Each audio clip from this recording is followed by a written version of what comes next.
Han bara gör det trea. Igen.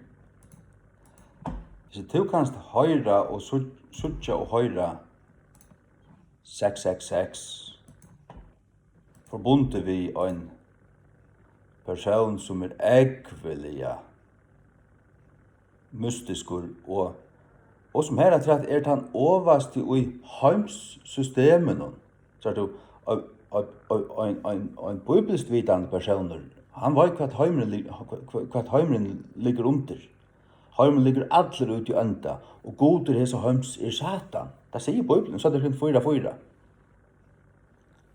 Og hæsen vil vel satt og litter opp, og styrer egentlig. Hver i hånden, jeg tar vidt. Han under pavan, under Vatikanen, Vatikanen tilbyr Lucifer. Og hakste med i Vatikanen antikrist.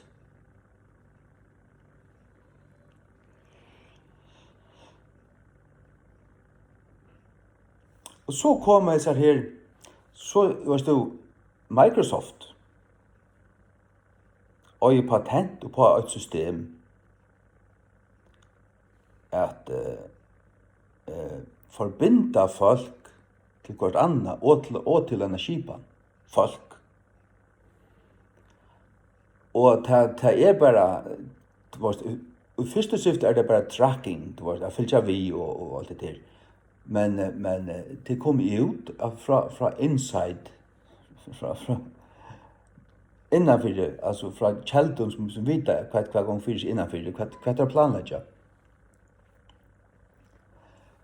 Det er nekka som heter nanopartiklar, nanotøkne. Det er så små partiklar til som støv,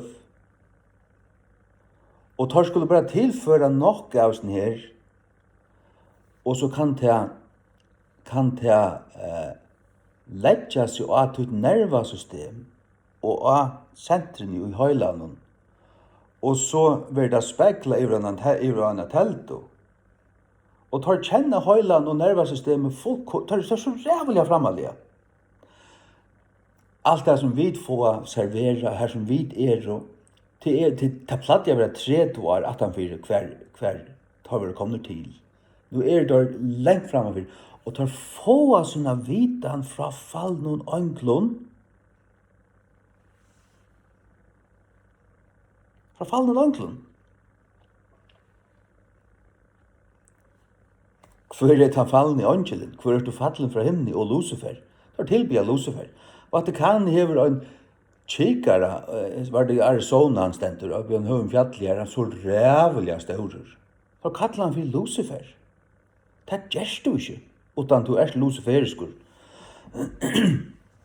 Så har det arbeid vi ser her tøknene innanfor tar nudje vaksinene, som slett ikke vaksiner.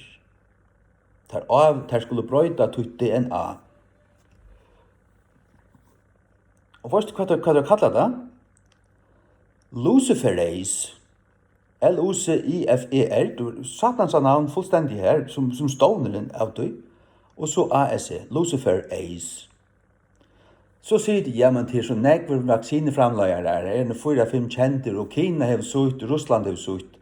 Har vi ikke langt sagt det, jesuiterne utom alle hjørna. Disse store vaksineframleierne tar og alle under WHO, som atter det alt knutt her oppe, og så vil det utdelegera til for jeg vet ikke skulle da suttja og skilja, vi skulle sitte inn akkurat som meir som ikke vita. Come on, altså. Det var størst omanfra. Hvis det først arbeidet jeg var for å utvikle en tøkne, og så gjør det et virus som syntetisk. Viruset laboratoriet framløyt. Og du bare kan vinne oss ned via en avsvar tøkne som fyrer inn i DNA i kjøttet, så må alle vaksiner være på den måten, og han søker for gjør det. Så det vi slipper framlige vaksiner her, og tar, nå skal vi kappes til tar, men tøknen til denne tøknen som ble Jared her og John Hopkins i et laksåret. Og så det tanntöknen, så framlägger der alle kanskje kursen av vaksiner, men grunnleggende det samme. Og så har Jesu yttaner sine agenter, som godt kunne være løgjerne av alle sånne vaksineframleggende stovene. Men så alt det samme. Og til at det er bort sundre 5 eller 6 eller 6, det er bare for at da er okken. Men det kunne lykke så godt være i 8, og at det er 8.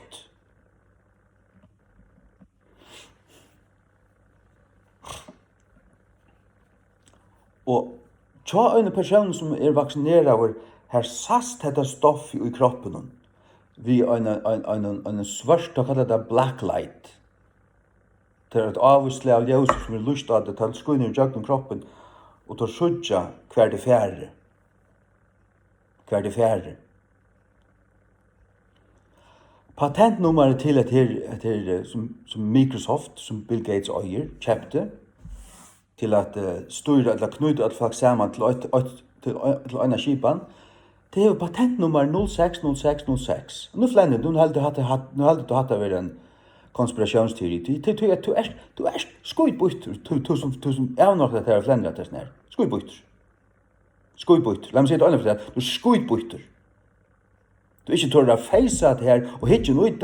Du kan godt, jeg har lengst lagt ting ut om akkurat det her inn i heimansynene som er. Og du lengst sett det, og du lengst skriver det av, og du lengst vaksinerer det.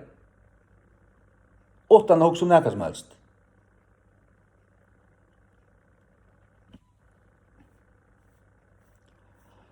Det som du får tilførst mittel anna av disse vaksinene til et evne som gjør kroppen kjøter mer elektriskan og magnetiskan til å lese av signaler og til at kroppen kjøter skal kunne leses det av. Til å lese alt av om det.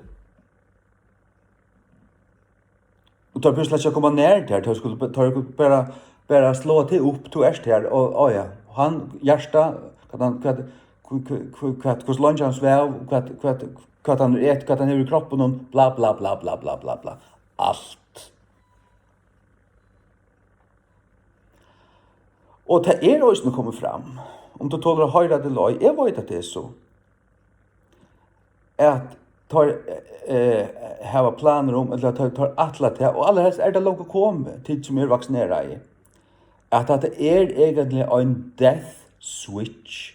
Du hører at det stoff ut der, og hvis du halda til at denne personen er ikke verdig, han er arbeidsløs så langt, han fattar til drukk, han er noen damer, han er ekstremer.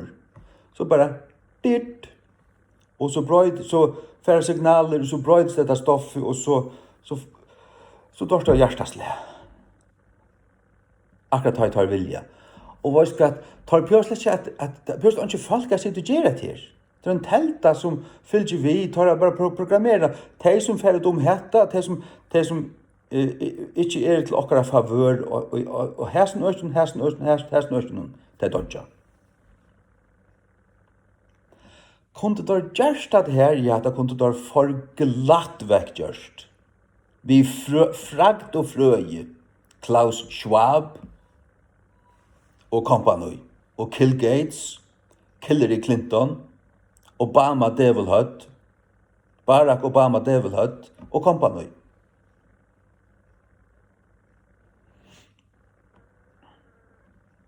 Jeg vet ikke om vi skal tøyma fortsetta. Det nytter ikke. At det er så reale nek. Klarer du å face hast tingene her?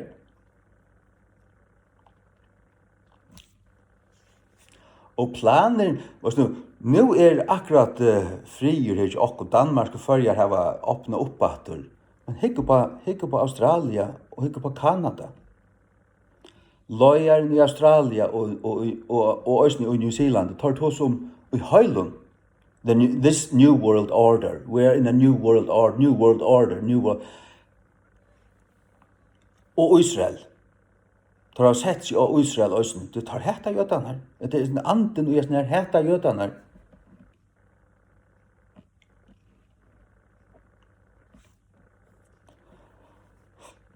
Og ta gonger ut på fullkomlig kontroll, du skal ikke kunne fære ut, du skal ikke kunne neka som helst. Det er meningen vi er snær. Men vet etter, jeg tror vi tog at tid som har vaksineret deg, tid kommer bli sjuk. Og så blir det sagt at tar jeg nok sagt det? At det blir kanskje nøyt å få en sprøyt i halva kvart år. Eller en from år. Hvordan langt, nå tar vi det tørs. Og disse restriksjoner som vi får omkant etter til det normale. Det normalt å si så? Vi har en virus.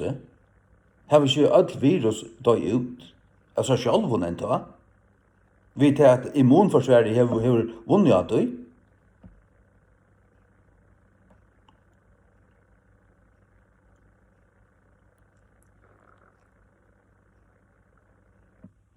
Men tar vilja styra tøynen immunforsvaret. Tar vilja takka patent på immunforsvar. Så at hvis du ikke faktisk har sprøytene tilført her som alle mulige andre ting ui, som vi langt har sagt, som gjør det til magnetiskan. Og så man ser ut av YouTube, folk har funnet det av tog at ting, skojer og penger, og så magnetiserer på at de, jeg tror ikke vi gratna at de vaksineret i. Det er brøyt. Lika om de er brøyt. Og til vil jeg da slippe at fortsette vi, tog at det ganske vikner, til man styrkja og halda seg lykka. Elitan vil gjøre all folkene av hjørne til sånne træler, mer enn hva vi langt er. Du vet, tar halda på langt træler halte, og gjør noen pengaskiparna så som det är, så som allt är skruva samman. Vi till höga skatten och hur lånen hänger samman och allt inflationen går upp att du har ångra livra betala. Du är en träller.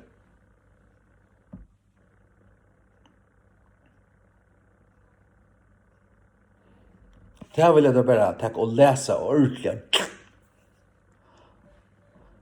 Og hva det tar vilja? Du tar vilja innføre tar vilja nåstilla pengasystemet og få et nytt system her som du vinner kreditt for systemen i mån til om du fører det så som tar vilja. Akkurat som det langt er i Kina. Og tar man da vel Kina, du tar sånn at her styrer her hever fullstendig kontroll, og det vil jeg ta heva. Hvor? Elitan. Ja, men vel, jeg vet ikke akkurat løyere her 4 kvart år, tar jeg ikke å si. Tar jo nisser.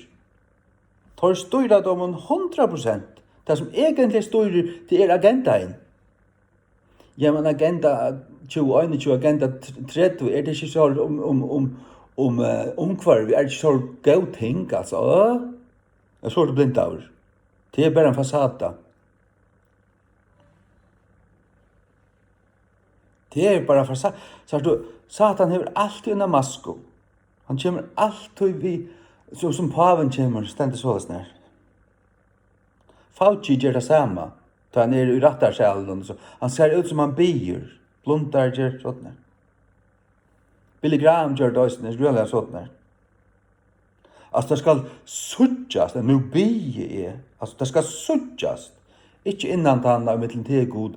Nei, nu skal det suttjas. Nu er det djupare bønt, er det ekvelige religiøser. At han farseer ante. Så sier han farseer. Jesus sier det. Tar beia for å være satt av mannen. Tar vajp ut av gøt. Tar gjøre det for å være satt. Gjøre det for å være satt av mannen. Tar av ånka lønns og feir okkara. Hatt det til han. Lat egin upp og byrja suttja sin tur. Valsignan øyet det takt saman. Amen.